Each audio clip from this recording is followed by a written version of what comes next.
Hello student, welcome back to our channel MAHS study.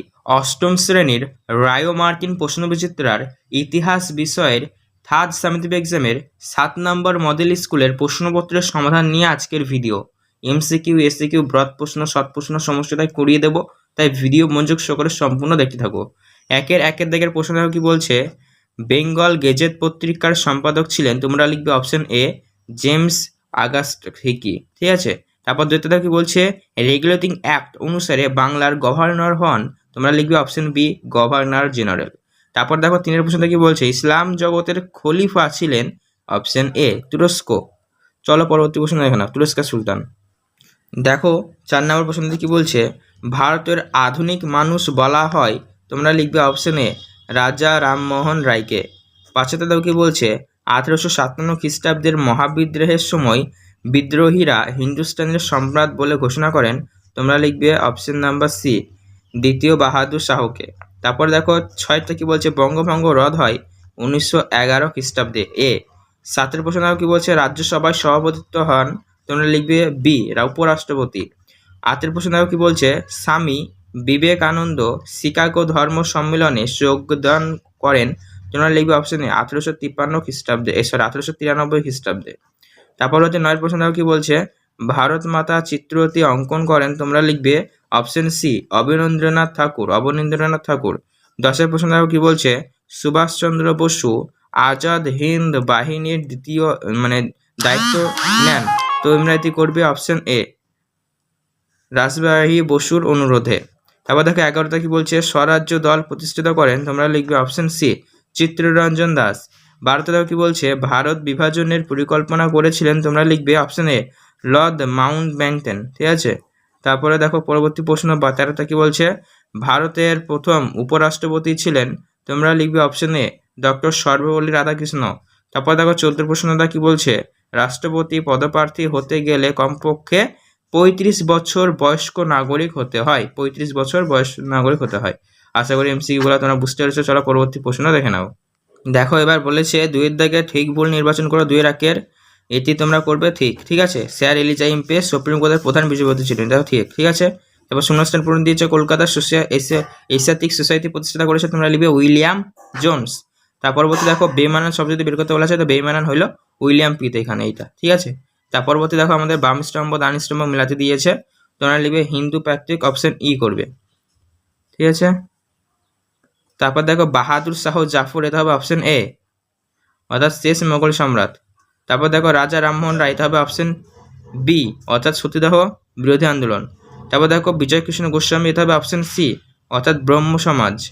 তারপরে দেখো সাঁওতাল বিদ্রোহ, এটা হবে অপশন ডি অর্থাৎ সিন্ধু ও কানহু, ঠিক আছে। আশা করি মিলানোটা বুঝতে পেরেছো, তোমরা একটু দেখে নাও। এরপরে দেখো তোমাদের শর্ট প্রশ্ন রয়েছে, কি রয়েছে পাশের দিকে বলেছে, কোন গভর্নর জেনারেলের সময় মহাবিদ্রোহ হয়েছিল, তোমরা লিখবে 1857 সালে লর্ড ক্যানিংয়ের আমলে, ঠিক আছে। তার পরবর্তী 6 প্রশ্নটা দেখো কি বলছে, আজাদ হিন্দ ফৌজের নারী বাহিনীর নাম কি, তোমরা লিখবে ঝাঁসির রানী রেজিমেন্ট। আশা করি বুঝতে পারছো। চলো 7 প্রশ্ন দেখো কি বলছে, আলিগড় অ্যালো ওরিয়েন্টাল কলেজ কত খ্রিস্টাব্দে প্রতিষ্ঠিত হয়, তোমরা লিখবে 1875 খ্রিস্টাব্দে। তারপর 8 প্রশ্ন দেখো কি বলছে, নওজোয়ান ভারত সভা কে তৈরি করেন, তোমরা লিখবে ভগৎ সিং। এবার দেখো 9 প্রশ্নটা, রাজ্যের মুখ্যমন্ত্রীকে কে নিয়োগ করেন, তোমরা লিখবে রাজ্যপাল। 10টা দেখো কি বলছে, সাধারণতন্ত্র দিবস কোন তারিখে পালিত হয়, তোমরা লিখবে 26শে জানুয়ারি। আশা করি বুঝতে পেরেছো। শর্ট প্রশ্ন সমস্ত করে দিলাম। এরপরে দেখো তোমাদের যেটি রয়েছে সেটা হলো 3 দাগের প্রশ্ন, কে কোথায় ফরাজি আন্দোলন গড়ে তোলেন। তো কে কোথায় ফরাজি আন্দোলন গড়ে তুলেছিলেন, এই প্রশ্নটা অবশ্যই তোমাদের স্ক্রিনে আসছে, হয়তো তোমরা এখান থেকে দেখে লিখে নাও, ঠিক আছে। চলো পরবর্তী প্রশ্ন দেখে নাও। পরবর্তী প্রশ্ন দেখো 2 দাগের কি বলছে, জাতীয় কংগ্রেস গড়ে ওঠায় হিউম্যান ডাফরিন ষড়যন্ত্র তত্ত্বটি কি ছিল, তোমরা এটি দেখে নাও এই প্রশ্নের অ্যান্সারটি। তো তোমরা দেখতে পাচ্ছ হিউম্যান ডাফরিন ষড়যন্ত্র তত্ত্ব, এখান থেকে শুরু করবে লেখা, এখান থেকে শুরু করে এই অবধি লিখবে, তাহলে প্রশ্নের অ্যান্সারটি তোমাদের কমপ্লিট। আশা করি বুঝতে পেরেছো। তো চলো পরবর্তী প্রশ্ন দেখে নাও। পরবর্তী প্রশ্ন দেখো এর সাথে কি রয়েছে, 3 দাগের বলছে, জাতীয় কংগ্রেসের বার্ষিক অধিবেশনে 3 দিনের তামাশা কেন বলা হয়েছে, তো 3 দিনের তামাশা কেন বলা হয়েছে প্রশ্নের আনসারটি তোমরা দেখে নাও, ঠিক আছে। 3 দিনের তামাশা কেন বলা হয়েছে। আশা করি এই প্রশ্নের আনসারটি তোমরা স্ক্রিনে দেখতে পাচ্ছ, এখান থেকে শুরু করে লাস্ট পর্যন্ত লিখবে, তাহলে পরে কিন্তু তোমাদের প্রশ্নের আনসারটি কমপ্লিট হয়ে যাবে। চলো পরবর্তী প্রশ্ন 3-এর 4-এর জায়গাটা দেখে নাও কি বলছে, দেখো। কত খ্রিস্টাব্দে কোন জাহাজে ধর্মঘাতের মধ্যে দিয়ে নৌ বিদ্রোহের সূচনা হয়? তো কত খ্রিস্টাব্দে তোমরা লিখবে 1946 সালে 18ই ফেব্রুয়ারি। এবং কোন জাহাজের নাম হচ্ছে তলোয়ার নামক জাহাজ। আশা করি প্রশ্নের আনসারটি পেলে। চলো এবার 3-এর 5-এর দাগের প্রশ্ন দেখো কি বলছে, কাকে কেন সীমান্ত গান্ধী বলা হয়? তো কাকে কেন সীমান্ত গান্ধী বলা হয় প্রশ্নের আনসারটি তোমরা দেখে নাও। কাকে কেন সীমান্ত গান্ধী বলা হয় প্রশ্নের আনসারটি তোমরা স্ক্রিনে দেখতে পাচ্ছ, খান আব্দুল ফজল খানকে। তো এখান থেকে শুরু করে এই অবধি লিখবে, তাহলে পরে কিন্তু তোমাদের এই প্রশ্নের আনসারটি কমপ্লিট হয়ে যাবে। আশা করি বুঝতে পারছো। তো চলো পরবর্তী প্রশ্ন দেখে নাও। পরবর্তী প্রশ্ন দেখো 5-এর দাগের কি বলছে এখানে, 4-এর দাগের 6-এর দাগের কি বলছে, সংবিধানের 42তম সংশোধনীতে কোন দুটি শব্দ যোগ করা হয়েছে? তোমরা লিখবে একটি শব্দ হচ্ছে সমাজতান্ত্রিক এবং অন্যটি হচ্ছে ধর্মনিরপেক্ষ, ঠিক আছে। আশা করি পেয়েছো প্রশ্ন আনসারটা। এবার সাথে দেখাটা কি বলছে দেখো, সভা সমিতির যুগ কাকে বলে? তো এই প্রশ্ন আনসারটি তোমরা দেখে নাও। তো সভা সমিতির যুগ কাকে বলে আশা করি দেখতে পাচ্ছ, এখান থেকে শুরু করে এফডি লিখবে, তাহলে পরে কিন্তু তোমাদের প্রশ্নের আনসারটি কমপ্লিট হয়ে যাবে। চলো পরবর্তী প্রশ্ন দেখে নাও। পরবর্তী প্রশ্ন এবার দেখো কি বলছে। পরবর্তী প্রশ্ন আমরা চলে আসবো এবার 4-এর দাগের। 4-এর 1-এর দাগে কি বলছে দেখো, বলছে বাংলায় কৃষক সমাজের ওপর চিরস্থায়ী বন্দোবস্তের প্রভাব কি ছিল? তো এই প্রশ্ন আনসারটি তোমরা দেখে নাও। তো এই প্রশ্ন আনসারটি দেখে নাও, কৃষকদের মানে কুফলগুলি। তো এখান থেকে শুরু করে কৃষকদের দেখো বন্দোবস্ত কৃষকদের, তো এখান থেকে এই অবধি লিখবে, তাহলে প্রশ্নের আনসারটি কিন্তু তোমরা কমপ্লিট হয়ে যাবে। আশা করি বুঝতে পারছো। তো চলো পরবর্তী প্রশ্ন দেখে নাও। পরবর্তী প্রশ্ন দেখো কি বলছে, 4-এর 2-এর বাংলায় শিক্ষা সংস্কারে বিদ্যাসাগরের অবদান সংক্ষেপে লেখো। তো বিদ্যাসাগরের অবদানটা দেখে নাও। আশা করি প্রশ্নের অ্যান্সারটি তোমরা দেখতেই পাচ্ছ, এখান থেকে শুরু করবে তোমরা লেখা, ঠিক আছে। এখান থেকে শুরু করে অবধি লিখবে, তাহলে পরে কিন্তু তোমাদের প্রশ্নের আনসারটি কমপ্লিট হয়ে যাবে। আশা করি বুঝতে পারছো। তো চলো পরবর্তী প্রশ্ন দেখে নাও।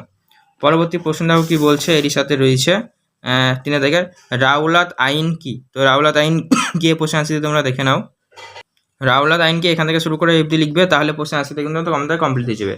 এগুলি 3-এর দাগের 3 নম্বর প্রশ্ন অবধি লিখলে হবে। আর আগে যেটা দেখলে বড় দুনিয়ার কিন্তু অত বড় দেখার দরকার নাই, বাদ দিয়ে তোমাদের সুবিধা অনুযায়ী লিখবে, ঠিক আছে। চলো পরবর্তী প্রশ্ন দেখে নাও। পরবর্তী প্রশ্ন দেখো কি বলছে, টিকা লেখো, নৌ বিদ্রোহ টিকা দিয়েছে। তো এটি তোমরা দেখে নাও। তো তোমরা নৌ বিদ্রোহ দেখতে পাচ্ছ, এখান থেকে লেখা শুরু করবে, ঠিক আছে। মেন পয়েন্টগুলো লিখে নেবে, এখানে আছে এই অবধি। এই আন্দোলনের ফলগুলো দেখে নাও, ফল 2-1টা পয়েন্ট দিয়ে দেবে, তাহলে প্রশ্ন আনসারটি তোমাদের কমপ্লিট হয়ে যাবে। আশা করি বুঝতে পেরেছো। তো চলো পরবর্তী প্রশ্ন দেখে নাও।